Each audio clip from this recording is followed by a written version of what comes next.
자, 오늘 말씀의 제목은 이승만과 자유대한민국 건국의 비밀입니다. 이승만과 자유대한민국 건국의 비밀. 어떤 말씀을 여러분들에게 먼저 읽게 할까 하다가 이제 먼저 고민을 해봤습니다. 자, 먼저 순서대로 한번 볼게요. 신명기 32장입니다. 신명기 32장 8절. 자, 신명기 32장 8절. 지극히 높으신 자가 민족들에게 기업을 주실 때에, 인종을 나누실 때에 이스라엘 자손의 수요대로 백성들의 경계를 정하셨도다.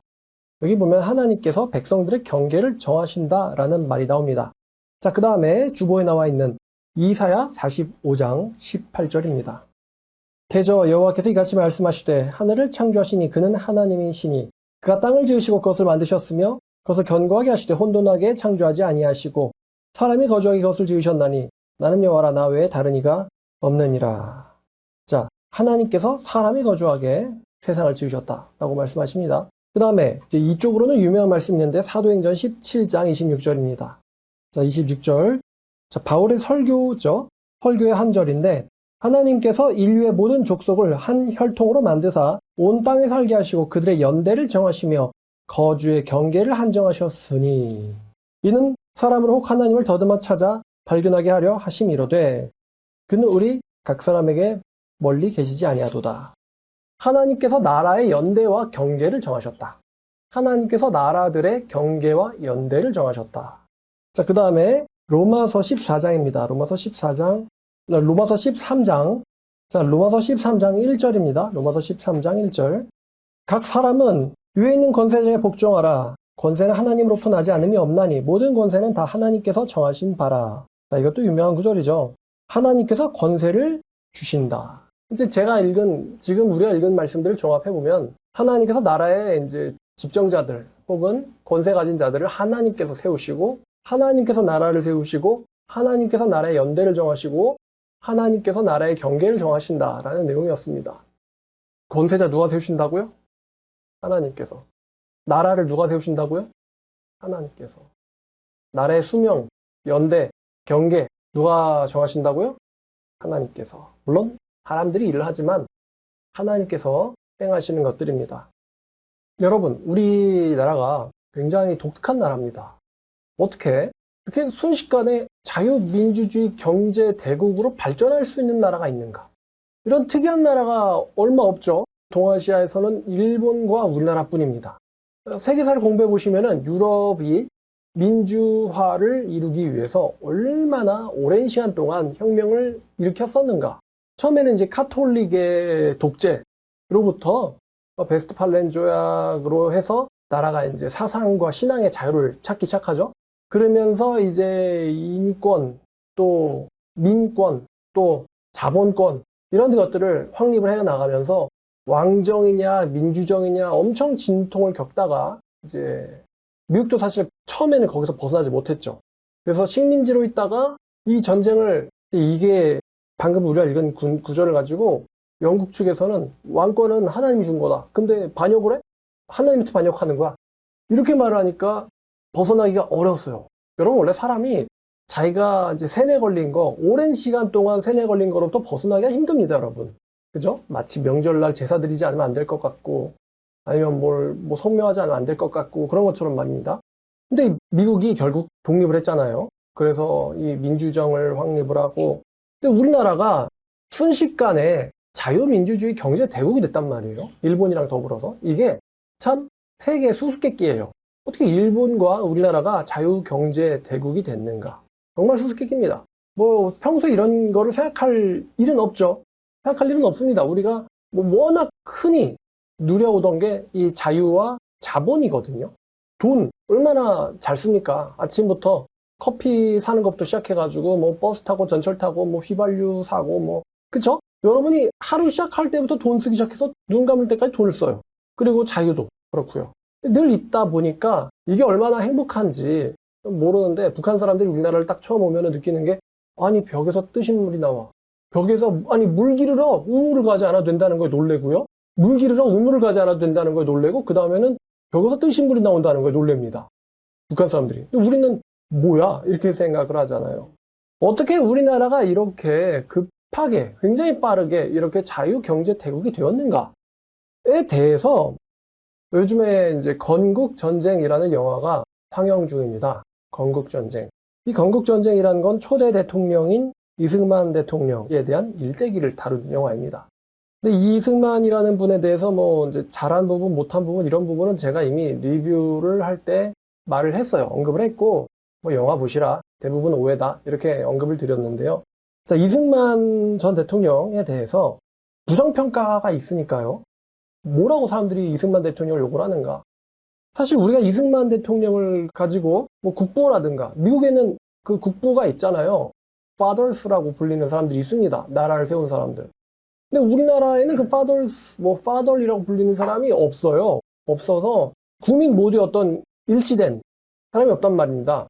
이승만을 가지고 누구는 국부다, 누구는 건국 대통령이다, 누구는 뭐 친일파다, 반역자다, 나쁜 사람이다. 평가가 굉장히 복잡합니다. 저도 그래서 이승만이라는 분에 대해서 국부라고 해도 되는가? 뭐 그런 이제 좀 고민이 있었는데 이승만이라는 분이 부정평가를 보니까 뭐 친일 행정을 했다, 친일파다, 뭐 남북을 갈랐다, 나라를 두 쪽 냈다, 또 전쟁 중에 먼저 도망갔다, 뭐 이제 이걸 가지고 뭐 런승만이야 이렇게 말하는 사람들이 있어요. 런승만이다. 또 다리를 사람들이 건너는데 다리를 끊어서 사람을 죽였다. 뭐 부정선거를 저질렀다. 이런 부정평가가 존재합니다. 여러분들 들어보신 적 있으신가요?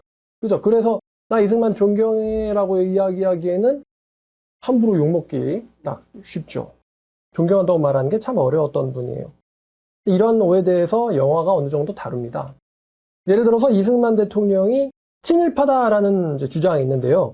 이승만 대통령은 사실 평생 동안 그 사람의 그 죽을 때까지 독립운동을 한 사람이에요. 이승만 대통령은.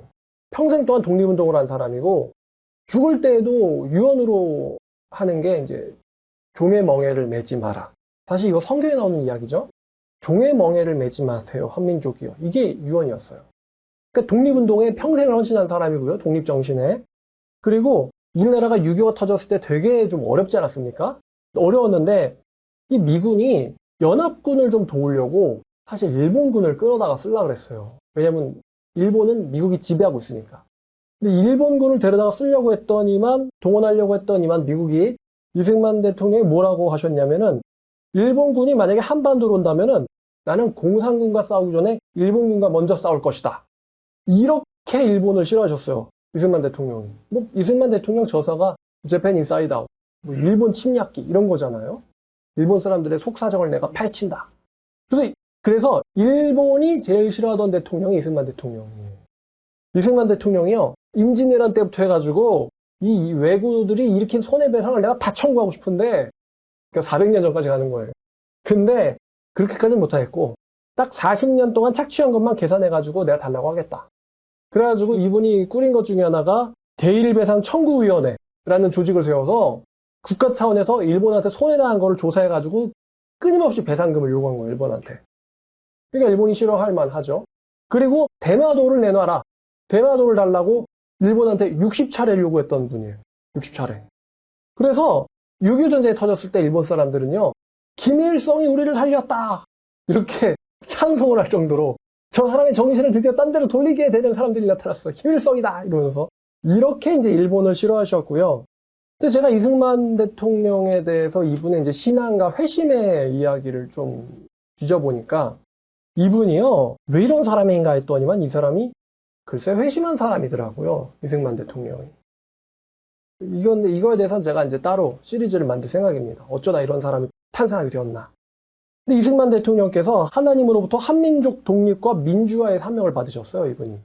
한민족 독립과 민주화의 사명을 받으시고 한국을 위해서 자기의 목숨과 인생을 바친 분이 이승만 대통령이에요.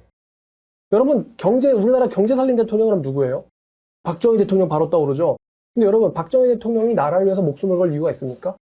있어요, 없어요? 그분이 내 목숨, 민족을 위해서 이렇게 말씀하시는 것 같긴 한데, 나라를 위해서 목숨을 걸 이유가 있어요, 없어요? 없죠. 근데 이승만 대통령은 이분이 진짜 크리스찬이라면은 있을까요, 없을까요? 있어요. 진짜 크리스찬. 이거는 안 믿는 사람들은 이해를 못 합니다.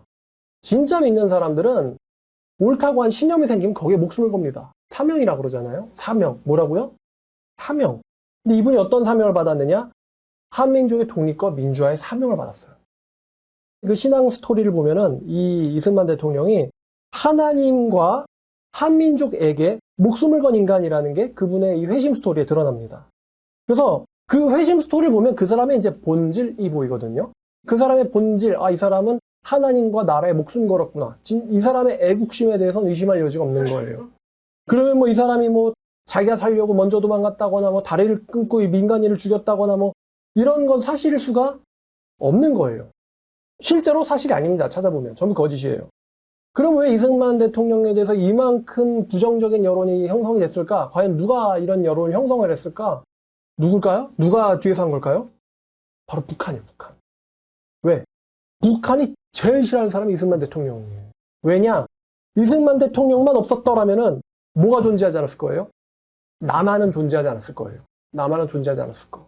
그래서 북한이 제일 싫어하는 사람이 바로 이승만 대통령. 김일성의 꾀를 다 박살낸 사람. 김일성의 묘책을 다 그 꿍꿍이를 박살낸 사람이 이승만 대통령이에요. 이승만 대통령 뭐 신이 아니기 때문에 뭐 성경에 나오면은 보면은 신이 아닌 사람들은 다 흠이 있지 않습니까? 다윗도 그렇고.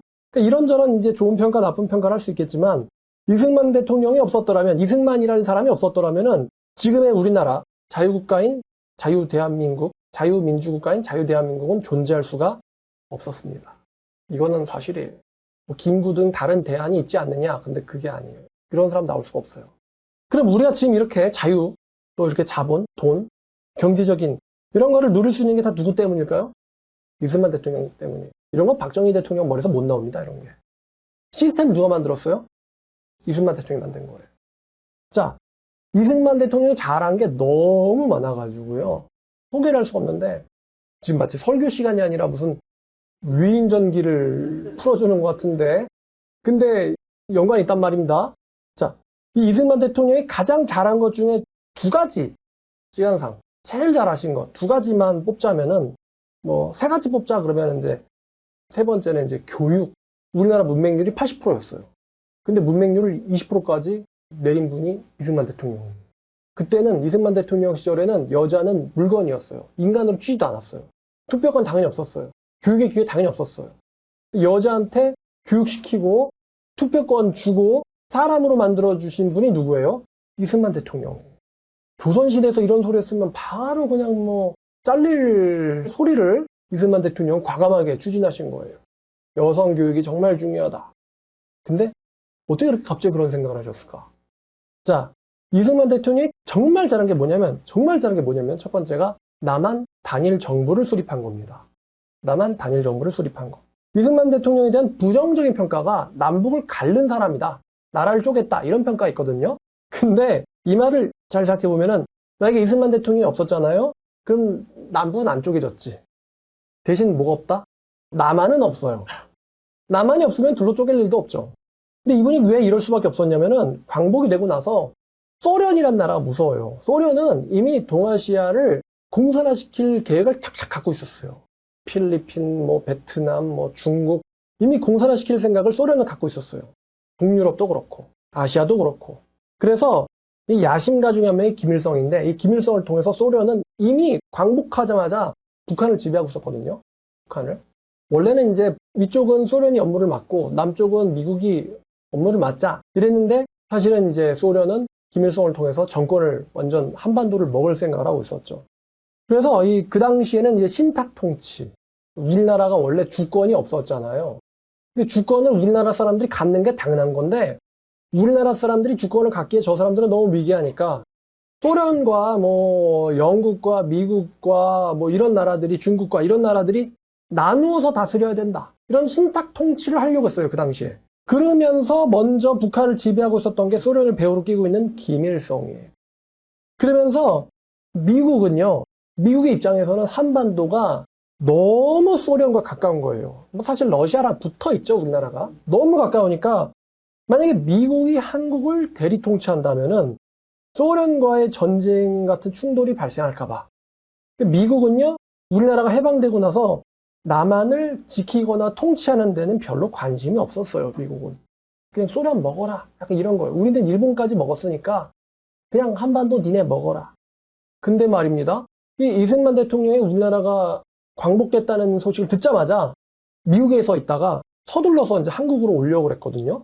근데 이승만 대통령이 한국으로 이제 임시정부의 초대 대통령이니까 한국으로 와가지고 당연히 이제 정부를 세우려고 하는 걸 이제 미국은 알고 있겠죠. 우리나라 임시 대통령이 우리나라를 오겠다는데 미국에서 한국으로 오는데 방해한 나라가 미국이에요. 미국에서 한국을 오겠다는데 그걸 방해한 나라가 바로 미국이에요. 여권 허가를 안 내주는 거예요. 왜냐면 불순분자다라고 미국에서는 생각을 한 거예요. 저 사람이 저기서 정부를 일으키려고 하는데 정부를 또 일으키면 또 싸움이 일어날 거야. 머리 아파. 그래서 이제 미국에서 한국으로 귀국을 할 때부터 뭐 통신이라든가 아니면은 뭐 외출이라든가 뭐 집회라든가 연설이라든가 모든 일들에 대해서 미국이 방해를 했어요. 못하게. 그 당시에 미국이 그랬어요. 남한의 정부가 들어선다고? 골치 아파져. 그냥 소련 줘. 이런 생각이었어요. 그리고 남한에서 이승만 대통령이 초대 대통령으로 당선되기 전부터 북한은 이미 공산주의식 농지개혁을 지들이 멋대로 해버렸어요. 그냥 땅 분배 지들끼리 그냥 알아서 분배해버리고 지들끼리 배급제로 그냥 공산주의를 돌려버린 거예요. 그러다 보니까 남한이란과의 어떤 통일이라는 게 불가능해 보였어요. 남한마저 북한이 먹어치우려고 하니까요. 예를 들어서 뭐 김구 같은 분을 북한으로 막 오라고 해가지고 사실상 김일성이가 한반도의 수장이라는 걸 인정시키려고 그러니까 그 개수작이 뻔히 보이니까 이승만 대통령이 안 간 거예요. 저런 거는 인정할 수 없다.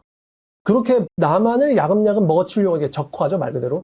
적화를 하려고 하니까 이승만 대통령이요, 신탁 통치, 왜냐면 미국은 통치를 열심히 할 생각이 없어 보이니까요. 신탁 통치 거절한다. 우리는 뭐 민족 자결주의, 우리의 운명은 우리가 정한다. 우리의 정부를 세우겠다. 라고 남한만이라도 단일 선거를 하겠다. 남한 국민들이 남한 지도자를 단일 선거에서 뽑겠다는데 미국에서 반대를 하는 거예요. 너네가 정부를 세운다니. 그럼 소련이랑 충돌할 수도 있어. 안 돼. 끝끝내 그렇게 해가지고 결국 이 단일 선거를 해서 초대 대통령이 되십니다. 만약에 이승만 대통령이요, 미국의 반대, 방해, 또 북한, 또 남한 내에도 공산주의 세력이 많았거든요. 그 당시에는. 또 이제 중도라는 것도 참 위험해요. 그때는. 중도 그냥 정부 세워도 말고 안 세워도 말고 신탁도 괜찮고 중도 세력의 방해와 또 반대를 못 이기고 그러니까 날 가르치면 미국도 반대. 이승만 대통령 머릿속에는 미국은 자기 편이거든요. 근데 자기 편도 반대. 또 자기 민족들도 반대. 북한도 다 반대. 그래서 만약에 이승만 대통령께서 남한 단일 정부 구상을 포기하셨더라면은 지금 남한은 이미 북조선이다, 여기는. 북조선이라는 거. 그래서 남한의 단일 정부를 수립하기까지 얼마나 많은 인간과 조직과 국가의 반대에 부딪혔는지. 이승만 대통령이 단일 정부 세운다. 우리라도 그러니까 내가 세울게 그러면 이제 뭔가 정통성이 없으니까 우리끼리더라도 투표할게. 그거를 소련도 싫어하고 미국도 싫어하고 북한도 싫어하고 남한 사람들끼리도 서로 충돌하고 엄청 힘들었어요. 우리나라가 나오는 데까지. 근데 이승만 대통령이 끊임없이 그것을 관철해가지고 미국을 설득해가지고 결국에는 단일 투표해서 우리도 정부를 세웠죠. 이거를 만약에 포기하셨더라면은 아마 여기 계신 우리 모두가 다 존재하지 않았을 겁니다. 끔찍한 일이죠. 이게 이승만 대통령이 정말 잘하신 일 첫 번째예요. 모두가 다 반대한 걸 혼자서 밀어붙이셨어요.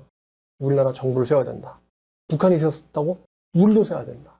통일을 안 하겠다는 게 아니야. 임시로라도 우리 정부를 세워야 된다. 근데 북한은 통일할 생각은 처음부터 없었어요. 북한의 그 꾀에 맞서려고 남한도 단일 정부를 투표로 세우면 이제 정통성이 생기잖아요. 첫 번째고, 두 번째로 잘하신 게 뭐냐면은 6.25가 터졌을 때 바로 미국을 끌어들인 거예요. 그리고 또 하나가 한미 상호 방위 조약을 맺은 거. 한미 상호 방위 조약. 이게 어찌 보면은 나라를 세우신 거 당연히 잘하신, 이건 어떻게 할 수가 없죠. 그 다음에 한미 상호 방위 조약. 이거는 신의 한 수예요. 이걸 둔 거는. 근데 이 6.25가 터지기 전에요. 북한은 철저히 우리나라에게 화해 무드를 취했습니다. 방심시키려고. 그리고 심지어는 남한 내부에서도요. 미군 철수 외침이 나왔어요. 대통령 단일 정부 나왔으니까 미국 필요 없다. 철수해야 된다. 그래서 결국엔 1949년 6월에 미군이 철수 완료를 합니다. 근데 우리가 알다시피 바로 다음 해 1950년 6월에 북한이 뭘 일으켜요? 전쟁, 6.25 일으키죠. 전력 차이가 압도적이었어요. 북한은 그 전쟁을 오래전부터 준비해왔어요. 소련한테 무기, 탱크 다 받았죠. 근데 우리나라는 지킬 게 없는 거예요. 기습 공격을, 게다가 무기도 가는데 기습 공격을 해가지고 우리나라가 순식간에 패할 뻔했습니다. 근데 이승만 대통령이 3일 만에 미군 원군에 대한 지원 약속을 받아내요. 그 당시 대통령, 트루먼 대통령한테서. 그리고 결국 미군이 개입하자 이제 3개월 만에 서울을 탈환하죠. 인천 상륙작전. 1950년 9월 달에 있었습니다. 3개월 만에 탈환을 해요, 서울을. 근데 1951년에 어떤 일이 일어나냐면 중공군이 개입을 하는데 200만 명이 개입을 한 거예요. 200만 명. 인해 전술. 그때 이제 일사후퇴를 해서 결국엔 또 서울을 중공군한테 뺏깁니다. 그리고 1950년부터 1953년까지 3년 동안 밀고 땡기고 계속 전쟁이 장기화되는 거예요. 우리 지금 세계가 우크라이나, 러시아 전쟁 중이지만 미국도 처음엔 도와주겠다 그랬는데 전쟁이 장기화가 되니까 이제 미국 내 여론이 어때요? 도와주겠다라는, 처음에는 이구동성 다 같이 도와주자. 근데 지금 슬슬 이제 우리 코도 석자인데 좀 발 뺍시다. 이런 여론이 있잖아요. 그래서 그 공약 중에 하나가 전쟁 빨리 끝내겠다. 이러면 이제 또 미국 대통령이 되는 거란 말이에요. 똑같이 그 당시에도 한국 전쟁이 3년째 이어지니까 미국 내 여론이요. 전쟁 빨리 끝냅시다. 우리나라 젊은이들 물자 너무 많이 들어갑니다. 빨리 끝냅시다. 전쟁 빨리 끝내주는 사람을 뽑겠다. 그래가지고 당선된 사람이 아이젠하워라는 대통령이에요. 왜 그 맥아더 장군이 아예 그냥 북진하고는 중국까지 쓸어버려야 된다라고 생각을 했던 분인데 왜 그분이 이제 한마디로 잘렸잖아요. 왜냐면은 대통령은 여론 표를 먹고 사는 사람인데 국민들이 다 전쟁을 반대하니까. 그러니까 이제 맥아더랑 대통령이랑 충돌이 일어나고 내 말 안 들어 그렇게 자른 거예요. 근데 아마도 맥아더 장군 계산에는 아마 이제 이게 이승만 대통령 똑같은 생각일 거예요. 얘네들을 남겨놓으면은 분명히 수십 년 뒤에 이 불씨는 분명히 큰 대형 화재가 돼서 우리를 덮칠 거다. 그러니까 지금 힘들어도 밀어놔야 돼. 이게 아마 그분들 생각이었을 거예요. 근데 국민들은 그렇게까지 깊게 현장에 또 있지 않으니까 생각을 안 한단 말이죠. 자, 그래서 반전 여론으로 기울어가지고 6.25를 끝내버리겠다는 공약으로 아이젠하워가 대통령이 당선되니까 미국은 이제요, 북한, 중국 다 미는 거 아니고 그냥 한반도에서 빠져나가자. 여긴 골치 아픈 땅이야. 빠져나가자. 개입하면 안 돼. 이런 여론으로 확 기운 거예요, 미국이. 빨리 휴전하려고. 근데 이 미국 사람들은 빨리 휴전하자인데 대한민국 사람 입장에서는 지금 위로 중공군 100만 명 있는데 휴전을 하자고. 그러니까 안전이 보장되지 않은 휴전이라는 게 사실 이제 이승만 대통령은 아예 그냥 북진해가지고 공산당 없애버리고 싶었겠지만 현실이 녹록치 않으니까 안전이 보장되지 않은 휴전? 이거는 사형선고나 마찬가지다. 우리 한민족에 대한 사형선고나 마찬가지다. 라고 생각해서 이승만 대통령이 휴전을 거부합니다. 휴전 안 해. 근데 미국이 재차 휴전하자 그러니까 이분이 그런 나도 생각이 있어. 그래서 이제 저지르신 게 있는데 그게 바로 1953년 6월 18일에 벌어졌던 일인데 반공포로 석방작전이에요. 반공포로 석방작전. 여러분 전쟁하면 서로 포로가 많이 생기죠. 포로처우 이게 참 이제 국제적인 문제란 말입니다. 오늘날에는 투항을 원하면은 그냥 그 사람의 개인의 의사를 받아가지고 투항을 바로 받아주죠. 항복하면. 근데 이때 이제 우리나라의 유엔군 포로 수용소에 중국, 북한 굉장히 많은 포로들이 붙잡혀 있었어요. 근데 이들 중에 꽤 많은 사람들, 한 3만 5천 명 정도가 북한, 중국으로 돌아가기 싫어. 나 억지로 왔고, 나 자유가 좋아. 난 자유민주주의가 더 좋은 것 같아. 그래서 원래 본국으로 송환되는 거를 거부한 사람들이 꽤 많았습니다. 꽤 많았어요. 그 사람들의 숫자가 전부 다 3만 5천 명이에요. 전체 포로가 얼마인지 모르겠지만 3만 5천 명 정도는 나는 공산으로 돌아가기 싫다. 난 반공할래. 그게 반공포로라고 불렀어요. 그러니까 이제 수용소 내에서도 공산포로와 반공포로 사이에 이 다툼이 있는 거예요. 심지어 이 공산포로 때문에 반공포로들 100몇 명이 학살을 당합니다. 수용소 내에서. 관리가 안 되는 거죠. 유엔 사람들은 그냥 탈옥만 하지 마. 안에서 치고받고 싸우든지 이런 거고. 분위기가 굉장히 험악했단 말이에요. 포로들이 서로 죽이니까. 중국과 소련과 북한은 무조건 원래 나라로 되돌려 보내라. 그러면 이제 3만 5천 명 포함해서 다 들어오는 거죠.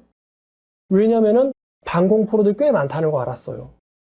공산주의로 돌아가기 싫다는 사람들이 꽤 많다는 거. 억지로 끌고 갈 생각이었던 거죠. 미국과 유엔은요, 북한, 소련이랑 원만하게 전쟁을 해결을 봐야 되죠. 빨리 발 빼고 싶으니까. 빨리 휴전을, 나 혼자 휴전하겠다고 할 수가 없잖아요. 쟤네도 휴전 각서 써야지. 그러니까 원만하게 끝내주고 싶어가지고 쟤네들이 원하는 거. 그 다음에 이제 인권. 이 사회에서 이제 그런 말을 썼다가, 걔는 이제 수용을, 석방도 못 해주고, 되돌려도 못 보내고, 고민하고 있다가 있었는데, 이제 이게 미국의 협상 카드거든요. 우리 말을 들어주면, 우리도 니들 말을 들어주겠다. 이런 협상 카드 아니에요? 근데, 이승만 대통령이요. 제가 유엔 포로 수용소라고 그랬잖아요. 유엔군이 지키고 있는데, 여기를 한국군과 한국 경찰이 덮친 거예요. 웃기게도요. 유엔과 한국군은 동맹이잖아요. 근데 유엔군 포로 수용소를 한국군이 덮친 거예요. 그래가지고 한밤중에 뭐 그렇다고 동맹끼리 총질할 순 없고 한밤중에 몰래 그 전기 철책을 다 그냥 잘라가지고 포로들을 전부 다 그냥 도망가게 한 거예요. 한밤중에. 포로 송환 카드 미국이 쥐고 썼던 건데 그거를 그냥 이승만 대통령이 확 뺏어가지고 날려버린 거예요. 그래가지고 한국군과 한국 경찰과 한국 민간인들이 기습적으로 수용소를 습격을 해가지고 전기 철조망을 다 뜯어버리고는 포로들을 민간으로 위장시켜주고는 탈옥시켜버렸어요. 그러니까 이제 혼란이 엄청났겠죠. 수용소 내가. 이게 도대체 뭐냐? 그래서 포로들 나가지 마세요라고 미군이 방송을 하고 또 미군의 말을 듣지 마세요라고 한국군이 방송을 하고 어떤 유엔군은 또 포로에게 총을 난사하기도 하고 또 유엔군을 무력으로 제압하기도 하고 서로 탈옥을 시켰으니 이게 대소동이었어요. 반공포로 35,400명 중에서 26,900명, 그러니까 8,000명 빼고는 27,000명 정도가 다 도망가 버린 거예요. 자, 미국이 충격받았을까요? 안 받았을까요? 받았죠. 한국군이 유엔 포로 수용소를 털어가지고 전부 집단 탈옥을 시켜? 미국이 엄청나게 큰 충격받았죠. 미국 사람들 입장에서는 한국군, 한국 주도권이 없어. 얘네는 그냥 우리가 결정한 대로만 따라온 애들이야 라고 생각을 했었는데 미국에게 있어서 이승만의 이 독단적인 결정은 정말 충격이었습니다. 우리가 조련하고 있다고 생각했는데 아니에요. 조련을 자기가 당하고 있었던 거예요. 그래서 그 당시에 대통령이 아이젠하워라고 했잖아요. 자다 말고 이 소식을 듣고 벌떡 깼다고 합니다. 자기를 자다 말고 벌떡 깨게 한 소식이 이게 유일하대요. 그래서 심지어 미국에서는 이승만 대통령을 암살할 계획까지 세웠어요. 쟤 우리 말 안 듣는다 이러면서. 근데 이승만 대통령을 대신할 만한 카리스마를 가진 지도자가 없어서 실행되진 않았습니다. 미국이 가진 소련과 협상 카드를 그냥 써버린 거예요. 무슨 휴전이야 이러면서. 자, 그래서 이승만 대통령의 어록이 있는데 이걸 보면은 참 마음이 찡합니다. 일단 이분이 애국자라 그랬잖아요. 그리고 북한군이라고는 하지만 원래 이 사람들이 원래부터 북한군이에요? 아니죠. 이승만 대통령이 이런 말을 하셨어요. 어떤 장군한테 자네는 지금 공산 북한으로의 귀환을 반대하는 애국 청년들을 포로라고 생각하나? 그들은 우리 모두의 동포요. 애국하는 청년들이야. 우리는 그들을 구해야 해. 이게 반공포로를 석방하기 전에 원용덕 헌병사령관을 불러서 자신의 의도를 내비치면서 하신 말씀이에요. 또 이런 말씀하셨어요. 아이젠하워의 특사로 파견된 로버슨 미 국무성 차관보가 휴전을 설득하려고 이승만을 찾아왔을 때 창밖에 있는 까치한 쌍을 보면서 이렇게 말씀하셨어요. 저 모습이 얼마나 자유스럽고 평안스럽습니까? 나는 반공포로를 공산 지옥으로 보내느냐, 광명에 이 땅에 머무르게 하느냐의 문제를 가지고 근 일주일 동안 기도한 끝에 하나님의 계시를 받아 이번 조치를 감행한 것입니다. 이렇게 내가 기도했고 하나님의 계시를 받았대. 근데 아마 하나님께서도 아니 자유가 좋다는 저 사람들을 나라의 그런 이익이 때문에 그냥 뻔히 가면 맞아 죽을 게 뻔한데요. 그리고 하나님의 사람이라는 사람이 그걸 알면서도 가만히 있으면 안 되잖아요. 나중에는 미국도 이승만 대통령의 저런 행동을 어쩔 수 없는 잘한 행동이다라고 평가를 해요. 그리고 나서는 이승만 대통령은요. 휴전할 거면 그냥 우리 한국군끼리라도 그냥 북진해가지고 북진통일하겠다. 이렇게 계속 미국을 상대로 으름장을 놓는 거예요. 놓았고 한반도에서 완전히 발을 빼고 싶었던 미국의 수가 이승만 대통령한테 완전히 읽혀버렸고요. 이승만이 쳐놓은 올무에 걸리고 말았으니 결국 미국이요. 울며 겨자 먹기로 1953년 10월 1일 날 한미상호 방위조약에 사인을 하고 맙니다. 제일 약한 나라랑 제일 강한 나라랑 서로 지켜주자. 이러면은 누가 이득이죠? 강한 나라가 이득이에요? 약한 나라가 이득이에요? 약한 나라가 이득이죠. 뿐만 아니라 이승만 대통령이요, 미국으로부터 우리나라를 먹여 살리는 게 니들이 사는 길이야. 우리나라를 먹여 살려야 니들도 잘 살아. 이런 논리를 펴가지고요, 미국한테 그 당시에 이 8억 달러의 원조를 끌고 옵니다. 그러니까 군대도 가져와, 돈도 가져와. 그러니까 미국 입장에서는 이승만 대통령은 이렇게 평가해요. 미국을 괴롭힌 자. 우리나라를 먹여주는 게 니들이 선구하는 길이야. 이렇게 설득을 해가지고, 지들이 무슨 힘이 있다고 지들을 지켜주는 게 우리가 잘 되는 거라는 거야. 그래가지고 이승만 대통령이 한미동맹을 맺고는 한국을 길러주고 지켜주는 게 미국에 엄청나게 도움이 된다고 계속 설득을 했대요. 그래가지고 어떤 논법을 쓰셨는가, 그게 우리나라가 지금 현재 갖고 있는 현재 헌법에도 남아 있습니다. 이승만 대통령이 갖고 계셨던 생각이. 헌법 서문에 이런 말이 있는데요. 한국이 안으로는 국민 생활의 균등한 향상을 가하고 밖으로는 항구적인 세계평화 인류 공영에 이바지함으로써, 이제 요 문구죠. 한국은 세계평화 인류 공영에 이바지하겠다. 요거예요. 우리 길러주면 이렇게 우리가 하겠다. 함으로써 그 당시 우리 제일 약했는데 우리들의 자손과 안전과 자유와 행복을 영원히 확보할 것을 다짐하면서, 그러니까 이제 돈 달라 이거죠. 돈 달라, 군대를 달라 이거예요. 1948년 7월 12일에 제정되고 8차에 걸쳐 개정된 헌법을 이제 국회에 의결을 거쳐 국민투표에 위하여 개정된다. 우리나라 현재 헌법인데요. 요게 사실 이승만 대통령이 만든 문구 그대로 가져온 거예요. 우리를 지켜주면은 우리가 나중에 세계 평화를 지켜줄게 라고 당시 최약체가 말했습니다. 그러니까 한국을 지켜주면 니들의 안보에 도움이 된다. 얼마나 황당할까, 미국이. 자, 실제로 지금요, 우리나라의 군사력이 세계 5위입니다. 우리나라의 군사력이 세계 5위예요. 여전히 한미동맹 굳건하죠. 그러니까 중국과 북한, 러시아가요, 태평양으로 나가고 싶은데 우리나라가 세계 5위라 그랬잖아요. 5위가 딱 버티고 있는 거예요. 만약에 이승만 대통령이 그 당시에 한미 상호 방위 조약을 맺지 않으셨더라면은 어떻게 됐을까요? 휴전하고 나서 미군 철수하면 또 쳐들어오죠. 그러면 남한은 그냥 끝나는 거, 발전하기 전. 또 이에 6.25가 터져가지고 남한은 존재하지 않았고 여러분도 저도 존재하지 않았을 겁니다. 이승만 대통령이 이렇게 말했어요. 중공군 100만이 바로 코앞에 있는 상태에서 휴전을 받아들이려는 것은 한국인에 대한 사형집행 영장이다. 이렇게 말했어요. 그러니까 죽으라는 거냐? 이런 거죠. 그럴 순 없다. 한미 상호방위조약을 체결하시고 나서 이렇게 말씀하셨습니다. 우리는 앞으로 여러 세대에 걸쳐 이 조약으로 인해 많은 혜택을 받게 될 것이며 이 조약은 앞으로 우리를 번영케 할 것입니다. 실제로 53년에 이거 맺고 나서 지금 이제 70년 지났잖아요. 그러면서 우리가 전면전 한 번도 안 터졌죠. 미국이 지켜주고 있으니까. 그러니까 우리나라가 발전만 할 수 있잖아요. 북한 신경 안 쓰고. 이승만 대통령이 한 100년을 내다보신 것 같습니다. 100년은요. 이 한미동맹이 지난 70년 동안 지속되면서 박정희 대통령을 거치면서 지대한 경제 발전을 이루게 된 건데 북한보다 못 살았던 나라가 남한이에요. 여기다가 미군을 주둔시켜가지고 안보와 국방을 날로 먹었죠.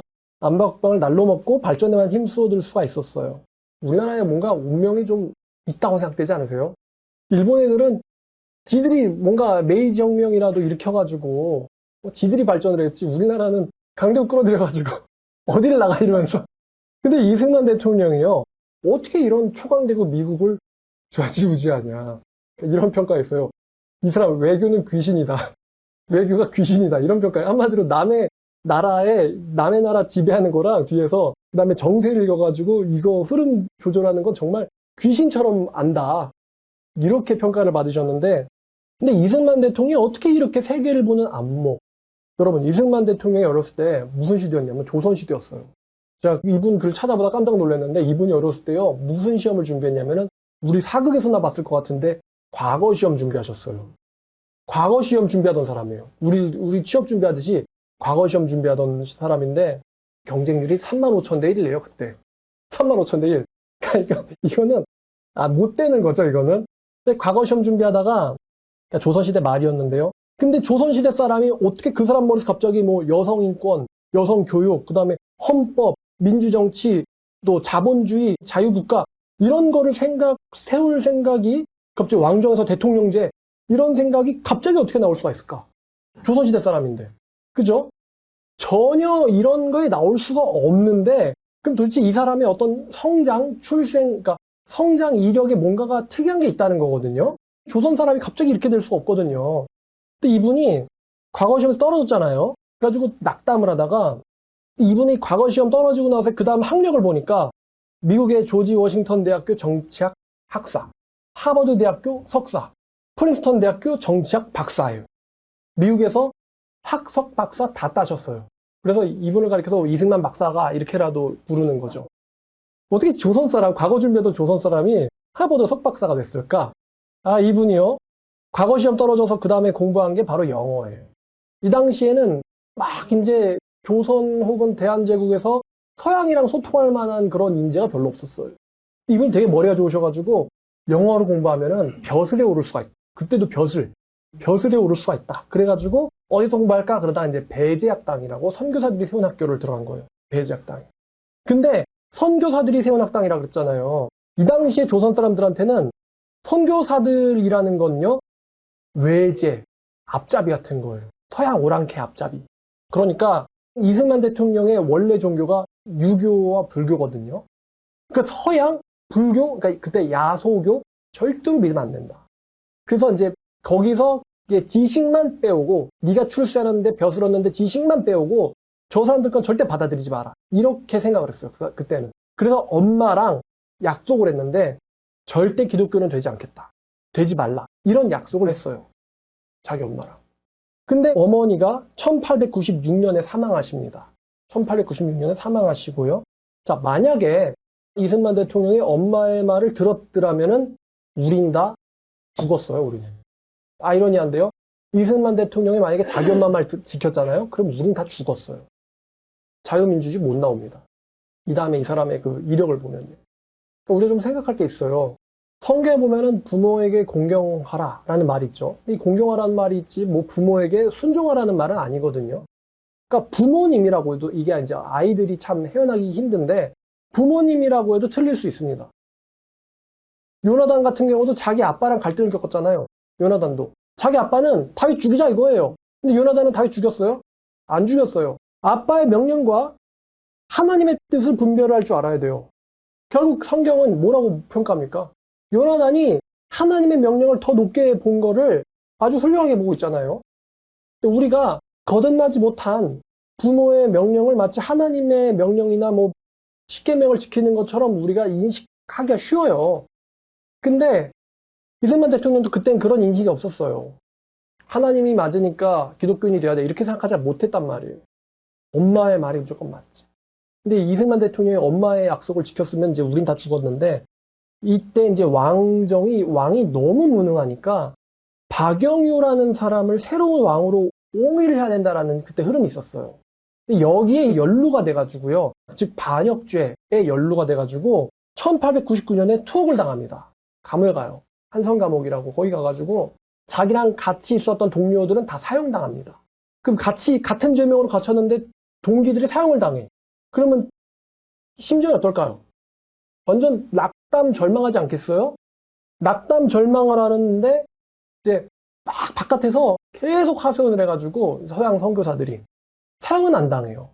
근데 고문을 당하세요, 이분이.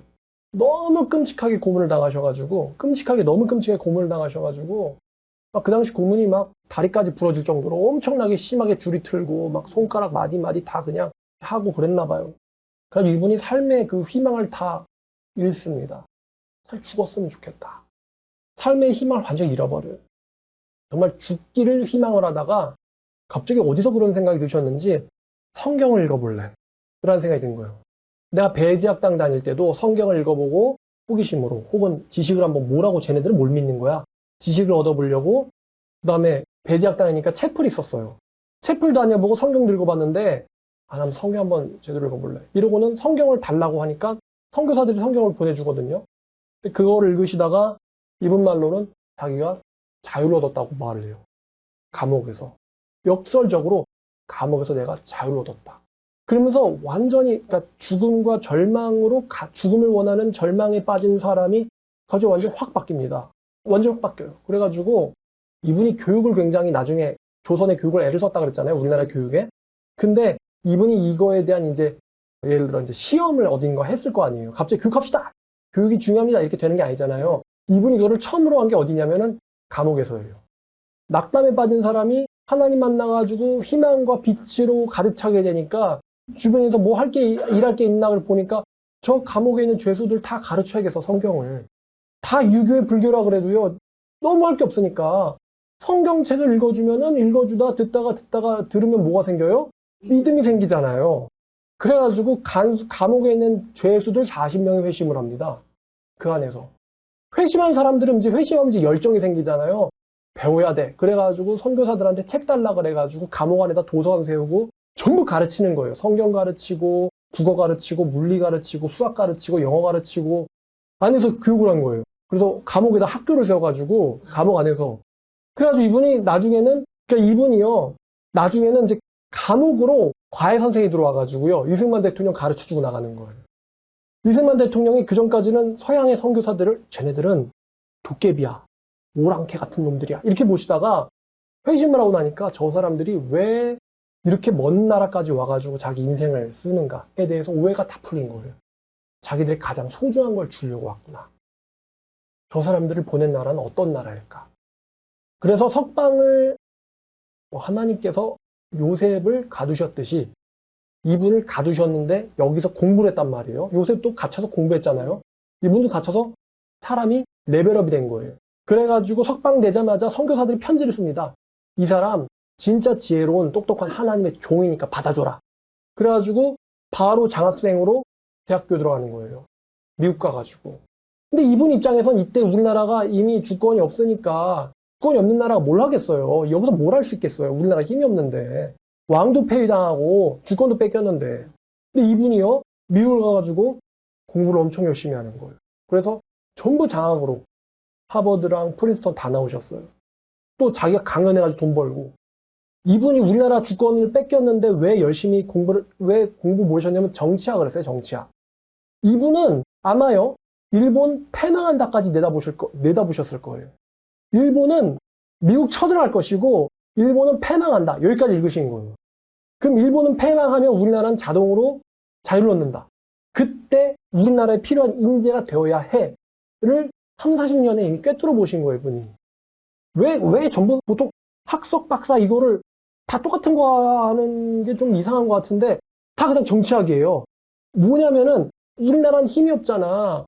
그러니까 뭐 안에서 뭐 독립군이든 뭐든 이런 거로는 계란으로 바위치기야. 이 미국 애들 끌어들여야 돼. 우리나라의 자유를 위해서. 이거를 계속 연구하려고 이제 정치학만 배운 거예요. 정치학만. 미국에서 배운 정치학으로 미국 괴롭히기. 그러니까 미국에 계실 때 계속 저술활동하시고 임시정부 세우셔가지고 임시정부 대통령 되시고 이분이 옛날에 박영유라는 분을 옹위하려다가 반역죄로 걸려가지고 끌려왔다 그랬잖아요. 하나님이 준비하신 건 박영유가 아니에요. 이승만이었어요. 참고로 이 박영유라는 사람은 나중에 뭐가 되냐면은 친일파가 됩니다. 친일파가. 왕되는 거 실패하고 친일파로 돌변해요. 이 사람은. 이 사람 옹위했으면 큰일 날 뻔했어요. 이 사람 그냥 야심가였어요. 하나님이 준비하신 거는 이승만 대통령이다. 제가 이승만에 대해서 이렇게 이제 관심이 생긴 게 이분이 망명했잖아요. 나중에 하와이로. 근데 망명했었을 때 보통 독재자가 망명하면 재산이 어마어마하지 않습니까? 최근에도 뭐 어떤 나라 대통령이 망명했는데 막 명품 구두가 막 몇백 켤레에다가 막 재산이. 근데 이승만 대통령이요. 망명하시고 나서 살 집이 없어가지고 여기저기 돈 받아가지고 이사 다니셨대요. 그러니까 재산이 없었어요. 근데 여러분 그렇게 정치를 오래 하셨는데 재산이 없는 사람이었다. 여기서 이제 이 사람은 끝난 거예요. 이 사람의 유심이 다 사라진 거예요. 이 사람은 돈이 목적도 아니야. 왕권 세습도 목적이 아니야. 그럼 이 사람은 애국자잖아. 어떤 신념이 없이 이렇게 사람이 살 수가 없거든요. 그래가지고 하나님이 준비하신 분인데 이 조선 사람이 조선에서 감옥에서 회심해가지고 마치 요셉처럼 개종해가지고 미국으로 가가지고 거기서 민주주의를 보고 경험하고 자본주의와 법치주의를 경험하고 미국에서 성경적인 나라가 어떠해야 함을 두 눈으로 본 거예요. 조선에서는 뭐 신분 차별에다가 여성의 인권에다가 근데 미국은 그래요? 안 그렇지. 같은 시대인데 얼마나 여성들이 또 유능하게 잘 일하는지 또 신분 차별이라는 게 얼마나 말도 안 되는지. 왜냐면 미국의 그 독립선언서에 하나님은 모든 사람들을 평등하게 창조하셨다. 이게 나와 있잖아요. 미국 사람들 신념에. 그거를 직접 두 눈으로 그냥 톡톡히 보시고 또 성경을 회심하니까 성경을 보는 눈이 열렸을 거 아니에요. 성경을 보고는 이걸 깨달은 사람들이 이런 나라를 만들었구나. 당연히 그 미국의 건국 아버지들이 쓴 독립선언서라든가 그게 왜 나왔는지 정착 배우면서 다 연구했겠죠. 성경 읽고 비교 대조하면서 이 사람들이 왜 이런 나라를 세웠는지를 다 이해를 해버린 거예요. 그리고서는 성경 속에 있는 자유의 나라, 하나님 원하시는 자유의 나라, 자유민주주의, 이 국가를 세울 꿈을 꾸시고는 내가 언젠간 한국에서 쓰임받을 거다. 여기에 대한 사명과 비전을 가지셨어요. 30년 넘게 준비하신 거예요. 그거를 사명으로 받아들이셨고 끝끝내는 결국 이루십니다. 이분이 우리나라가 광복되고 나서 자기가 대통령으로 되는 3년 동안요. 제가 아까 말씀드렸듯이 엄청 힘드셨다 그랬잖아요. 미국도 반대하고 주변 사람들도 반대하고 북한도 반대하고 소련도 반대하고 자기가 하겠다는 걸 다 반대해요. 근데 이승만 대통령은 이게 하나님이 주신 내 길다라는 확신이 있었으니까 주변 사람들의 모든 만류, 국가의 만류에도 꺾이지 않으신 거예요. 아니 내가 미국에서 나온 사람인데 미국 나라를 반대해. 그거를 누가 뚫고 가겠어요. 그 당시 최강 대국인데. 이분은 하나님 나에게 신념을 주셨는데 이 신념은 니들이 꺾을 수 있는 게 아니야. 이건 이루어지고야 말걸? 내가 본 미래야. 라고 읽으신 거예요. 하나님의 그 주신 사명을. 결국 이루셨다. 공산화도 막고. 그래서 어떻게 신분차별과 억압과 종교와 사상의 자유가 없었던 우리나라가 갑자기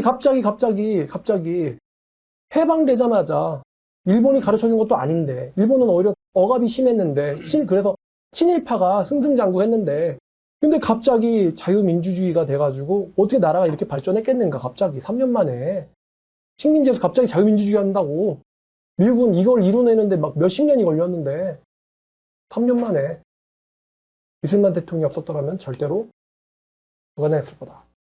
김구 주석은 그러니까 김구 선생님은요 이 정도의 그 경험, 연륜, 비전, 통찰력을 갖고 계시지 못했어요. 김일성이 꾀를 부려도 김일성 머리 위에 있었던 사람이 이승만 대통령. 미국이 꾀를 부려도 미국 머리 위에 있었던 분이 다 꿰뚫어 보고 있었어요. 이승만 대통령이. 미국 사람들도 인정합니다. 만약에 베트남에, 필리핀에 이승만 같은 사람이 있었더라도 베트남이 지금 공산주의이고 필리핀이 지금처럼 후진국일까? 그런 나라에 이승만 같은 사람이 그때 있었더라면 우리나라도 마치 대만처럼요. 저기 뭐 제주도 어디로 쫓겨나가지고 그냥 부산까지 다 공산주의고 섬 하나에서 그냥 자유민주주의 우리끼리 할래. 이러고 살 수도 있었어요. 힘이 없었으면, 지혜가 없었으면, 외교력이 없었으면. 지금 대만이 그러잖아요. 섬에 쫓겨나가지고. 만약에 중국에 이승만 같은 분이 있었으면 중국 떡하니 반을 딱 중화민국이 먹고 있지 않았을까요? 자, 이분이 돌아가시기 전에 유언을 합니다. 뭐라고 유언하시냐면은 잃었던 나라의 독립을 다시 찾는 일이 얼마나 어렵고 힘들었는지 우리 국민은 알아야 하며 불행했던 과거사를 거울 삼아 다시는 어떤 종류의 것이든 노예의 멍에를 매지 않도록 해야 한다. 이것이 내가 우리 민족에게 주는 유언이다. 노예의 멍에를 매지 않아야 된다. 이렇게 유언을 하세요. 또 저 이것도 보고 저 충격받았는데 돌아가시기 직전에 기도를 드리신 게 있어요. 서거 직전 마지막 기도. 참 마음이 아픕니다. 이거 보니까 아버지 이제 저의 1000명이 다하여 가매 아버지께서 저에게 주셨던 사명을 감당치 못하겠나이다. 몸과 마음이 너무 늙어 버겁습니다. 바라옵건대 우리 민족의 앞날에 주님의 은총과 축복이 함께 하시옵소서. 우리 민족을 오직 주님께 맡기고 가겠습니다. 다시는 종의 멍에를 매지 않도록 하여 주시옵소서. 라고 기도하시고 돌아가셨어요. 전 여기서 아버지께서 저에게 주신 사명을 감당치 못하겠다. 이분이 받으신 사명이 뭘까? 여기 이게 좀 궁금해요. 이분이 내 사명은 뭐야? 이렇게 말씀하시지 않으셨으니까 알 수는 없지만 이분이 행하신 일들을 보면은 아까 말씀드린 것처럼 한반도의 자유국가를 세우는 것 그리고 우리 민족을 똑똑하게 만들어서 자유민주주의를 제대로 누리고 자유를 누릴 수 있게 만들어주는 거였던 것 같습니다. 제가 이제 좀 의문도 좀 있어요. 이분이 왜 우리나라 국교를 기독교로 하지 않으셨을까? 근데 우리나라가 이분이 왕정하겠다도 아니잖아요. 난 대통령제, 민주주의 대통령제 하겠다. 근데 그때 우리나라가 꽉 잡고 있던 게 뭐예요? 우리나라를 꽉 잡고 있던 종교가 유교니까. 만약에 난 유교를 그냥 철폐하고 다 없애버리고 조상신 다 그냥 하고 없애고 나 그냥 우리 하나님 기독교 만든다. 그러면은 민주주의에서 이분이 대통령이 될까요? 못 될까요? 못 되죠. 그래서 이분이 차라리 좀 욕심을 내셔가지고 나 그냥 어차피 나 전주 이시니까 나 왕정할래. 왕이면 왕맘이지. 왕정하셨으면 어땠을까라는 아쉬움이 드는데 이분이 욕심으로 정치한 건 아니잖아요. 그러니까 본인 캐릭터에 왕정하실 분도 아닌 것 같아요. 영국이 그 왕정에서 뛰쳐나와서 자유국가 만든 게 미국이잖아요. 근데 이승만 대통령이 미국에서 배우고는 내가 왕정할래 이러면 이 사람 또 독재하겠다는 소리잖아요. 그래서 아마 그래서 이제 우리나라에서 유교와 불교를 못 없애셨구나. 그쵸? 우리 한민족을 사상의 자유니까 유교 믿는 것도 자유. 내가 억지로 너한테 하나님 믿으라고 하지 않을게. 불교 믿는 것도 자유. 억지로 교회 다니라고 하지 않을게. 이렇게 하셨던 거 아닐까? 자유를 주겠다면서 남의 그 신념을 뺏어버릴 수는 없잖아요. 그럼 이제 그거는 이승만 대통령은 우리에게 사상과 신념의 자유를 주셨고, 그러면 이제 그 설득은 누구의 몫일까요? 제 생각에 그거는 정치인의 몫이 아니에요. 그건 이제 교회의 몫이에요. 옛날에는 교회에서 이거 하면 다 그냥 야소교 그럼 다 잡아갔잖아요. 그거를 자유롭게 할 수 있게 바꿔주신 거 아니에요. 그건 이제 교회 몫이에요. 글을 못 읽으니까 성경도 못 읽고 교사도 못 되는데 문맹을 없애버렸잖아요. 그러니까 읽고 공부해서 가르치고 선포해라. 이거는 누구의 몫이에요? 그건 교회 몫이에요. 그건 대통령의 몫이 아닌 거죠. 참 그래서 이 자유민주주의가 성경 속에 있는 정말 좋은 시스템인데 근데 이게 제대로 기능하려면요. 성도가 교회도 민주주의 아니에요? 민주주의. 교회도. 장로 정치.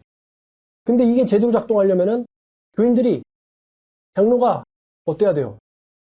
똑똑해야 돼요. 똑똑해. 세상적으로도 똑똑하고 성경적으로도 똑똑해야 돼. 그러니까 장로라고 부르지. 근데 만약에 교인들이 멍청하다. 그래서 이상한 장로를 뽑았다. 그럼 교회 어떻게 되는 거예요? 그냥 박살 나는 거죠. 그냥 신천지 같은 애들한테 그냥 사농기기 당하고 박살 나는 거예요. 이사 목사가 돼가지고 막 교회에 막 착취하고 그렇게 되는 거죠. 그래서 교회가 할 몫이 있는데 여기에 대해서는 또 나중에 제가 이승만 대통령에 대한 시리즈 만들 때 여기에 대해서는 언급을 하겠습니다. 오늘의 제목이 이승만과 자유대한민국 건국의 비밀이잖아요. 우리나라 자유민주주의 갑자기 떡하니 나온 게 아니라고 했어요. 이게 이상한데 이런 시스템이 갑자기 어떻게 조선에서 튀어나왔지? 원래대로면은 성경적인 어떤 막 이렇게 싸움과 갈등과 이런 혁명을 해가지고 차근차근 쌓아 올려줘야 되는 게 한 사람에서 순식간에 들어왔단 말이에요. 그래서 사실 우리나라가 좀 부작용이 있죠. 자, 어쨌든 우리나라가 이승만 씨의 극적인 회심을 제가 보니까 원래 이 사람이 자기 종교 버리려고 했어요, 안 했어요? 절대로. 딱 보니까 효자예요, 효자. 엄마랑 약속을 왜 깨겠어. 근데 이분이 왜 그렇게까지 됐냐면은 주변 사람들 다 사용당하니까 다음 내 차례구나. 고문당하면서 완전한 죽음과 낙담 가운데서 이분이 성경 볼 생각을 그때 하나님께서 주시지 않았더라면 우리나라는 존재하지 못했을 겁니다. 자, 그러니까 한마디로 말하면 우리나라는 하나님이 세우신 나라예요. 한민족을 해방을 시키시고 마치 이스라엘처럼 우리나라에 자유와 평화를 주셨어요. 우리나라가 지금 가나안 땅에 들어와서 잘 살고 있는 거예요. 가나안 땅에 들어와가지고. 이승만이란 지도자랑 같이 와서 지도자 끌고 와서 자, 그러면 우리가 그동안 자유와 평화와 자본을 한순간도 쓰지 않은 적이 없이 항상 누리고 살았잖아요.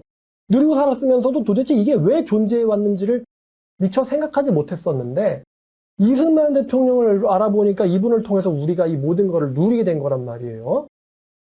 그래서 이승만 대통령을 비난을 하는 사람, 한국인은요, 자유대한민국에 살 자격이 사실은 없어요. 없다고 생각해요.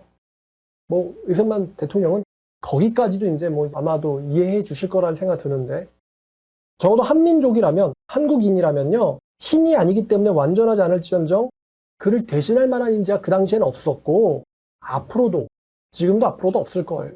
지금도 우리 여태까지 있었던 대통령들을 보나, 지금 현재 있는 대통령을 보나, 야, 이렇게 죽을 때 재산 하나 안 남기고, 대통령이 남의 집 빌려가지고 여기저기 전전한다는 게 말이 돼요? 퇴임 대통령이?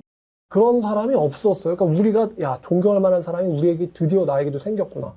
정치인들 중에 존경할 만한 사람이 드디어 있긴 있구나, 우리도. 여태까지 없었고 앞으로도 없을 거예요. 이승만 대통령이 만든 재헌헌법입니다. 재헌헌법 서문입니다. 어떻게 조선 사람 머리에서 이런 말이 나오는지.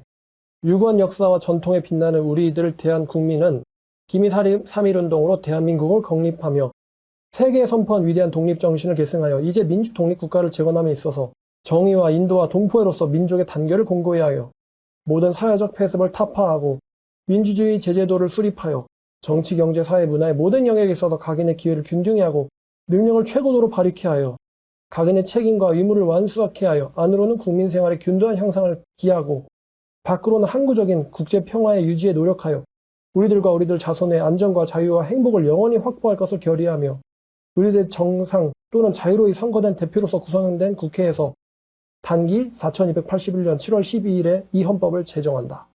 어떻게 이게 조선 사람 머리에서 나온단 말입니까? 여기 보면은 남녀 평등, 인권, 기회를 주겠다, 행복과 안전, 자유 다 나오잖아요. 중요한 개념들이. 아마 이거를 조선 시대에서 읽었으면은 바로 그냥 곤장을 쳐라. 머리에 귀신이 들었구나.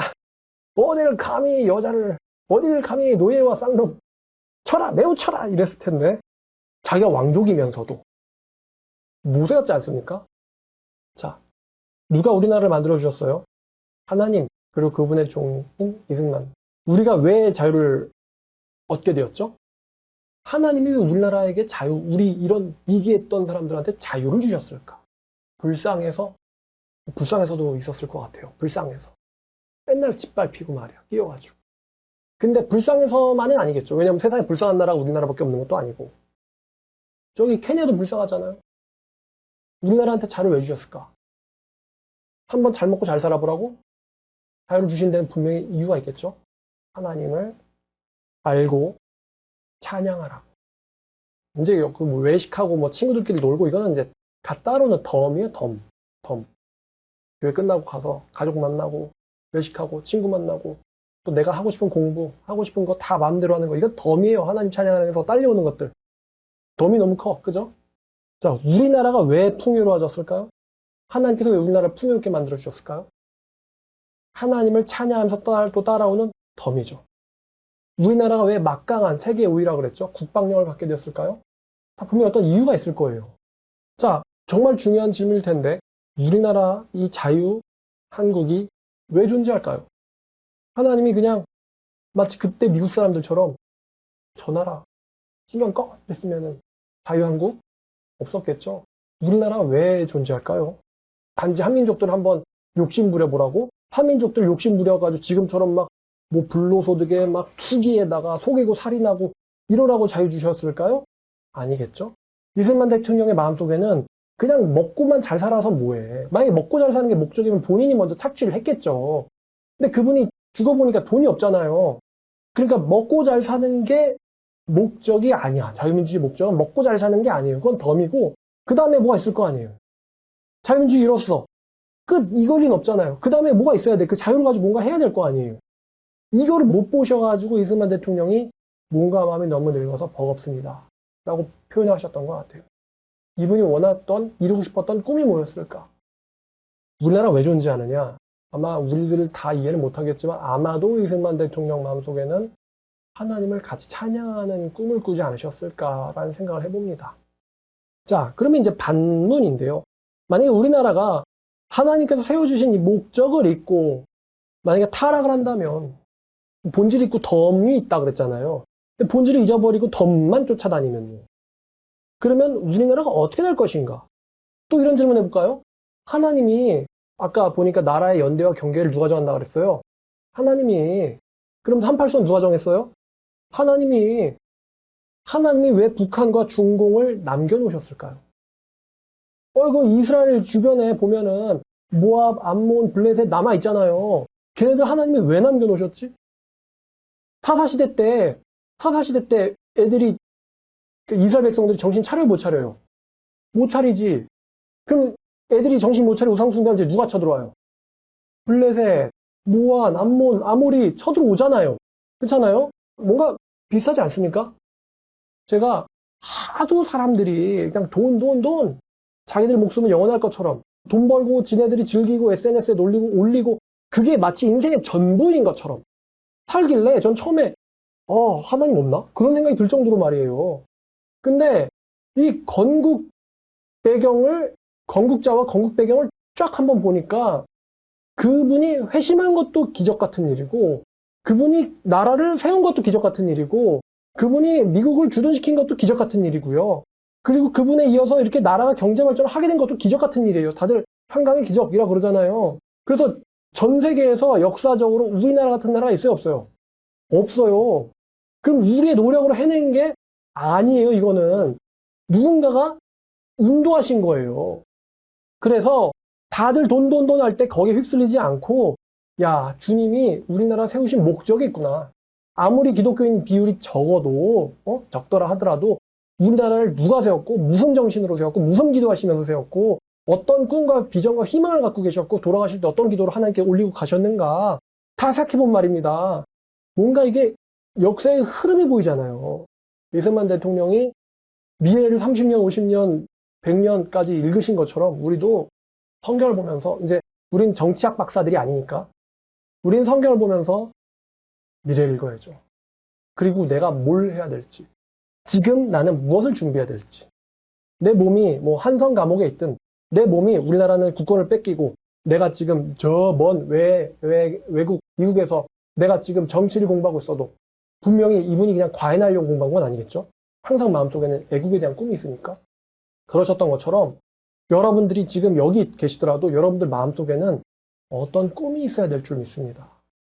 특히 청년들, 어린이들, 꿈이 있어야 돼. 돈만 벌라고 이승만이 우리나라를 만들어준 게 아니라고. 정작 본인은 돈을 추구하지 않았으니까 분명 어떤 꿈이 있다고, 목적이 있다고, 주님이 주신 사명이 있단 말이에요. 돈 풍요롭게 누리는 거는 덤일 뿐이에요.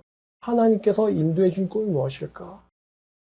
우리나라 건국의 목적은 무엇이고, 나는 거기서 한 명의 백성으로서, 국민으로서 왜 살아가고 있는가를 고민해 보시면서 2024년을 설계해 보시는 여러분들 됐으면 좋겠습니다. 기도하겠습니다. 하나님 아버지 감사합니다. 1875년에 조선에 한 사람을 나게 하시고, 주님께서 그 사람을 불쌍해 보시고 그 사람의 인생에서 만나주시며 그 사람을 크게 변화시켜서 이 한민족에 정말 5천년 동안 있는 가장 큰 변화, 자유로운 국가에서 살게 하시고 또 가장 큰 풍요를 누리게 하셨는데, 이 풍요에도 우리가 정신 못 차리고 남들과 비교하고 원망하고 하나님을 잊어버리고 마치 이스라엘 백성들처럼 하나님을 슬프시게 하는 행동들을 하면서 주님이 주신 자유의 목적과는 반대로 살고 있는 우리 자신을 되돌아봅니다. 아버지, 한때 오문을 받으면서도 하나님이 주신 사명을 발견했던 한 청년이 있었습니다. 우리들도 그런 지혜를 주시고 하나님께서 이끌어 주시는 귀한 일꾼으로 써주시옵소서. 예수님의 이름으로 기도드렸습니다.